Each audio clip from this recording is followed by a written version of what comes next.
German parliament, and it will be harder for her to form a coalition. Her own party will lose seats. So she will emerge as the Chancellor, but she will be weaker than she was before. How about France? If François Fillon, for example, were to be the candidate up against Marine Le Pen from the Nationalist Party in May next year, what would that tell us about French politics? Well, I think France is more worrying than Germany in many ways. I mean, it's worrying in two respects. The first is, of course, that the French economy is not doing very well. French unemployment is quite high. There are voices within France that say the euro has been bad for France, and there are even voices that say the European Union is bad. And they look across at Britain and say maybe we should follow the British example and think about leaving. And that will be a sort of Marine Le Pen type position.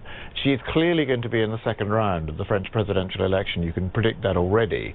Her opponent is probably going to be François Fillon, who came top in the centre-right primary yesterday. I mean, he ought to win, but given the experience of the last few months, nobody would put money on, and nobody would back the opinion polls either. So there is a serious risk. I mean, I think, 6 months ago, people would have said Marine Le Pen could never become president. I think now people are beginning to say, well, there's a 20% chance of it happening.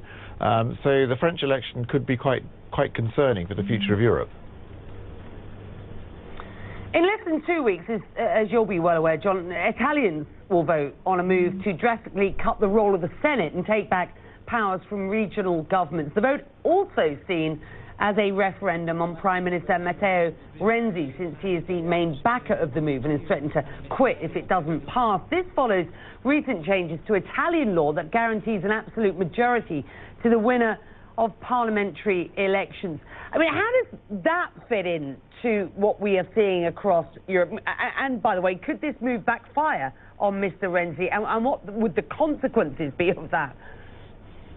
Well, it certainly could backfire on Mr. Renzi. I mean, Britain showed the way in that front, and the Netherlands has shown it as well. When you put something to a referendum, even if you think it's blindingly obvious which way people will vote, they sometimes don't vote the way you want them to.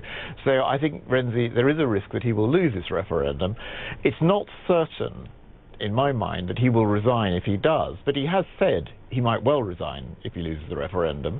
And if he resigns, it's quite possible that Italy could follow the example of other countries and have to hold an election early next year.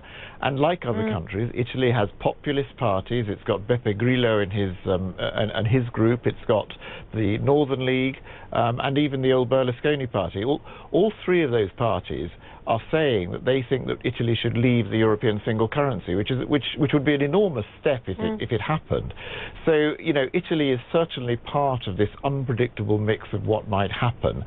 I think probably the odds still slightly favour Renzi just winning his referendum and then proceeding with reforms in Italy. But Italy is a country which has barely grown in 17 years, and it's a country where the banks are in deep trouble. So, Italy is the weak economic link in the European single currency. So Italy with France, I think, the two most problem countries in Europe.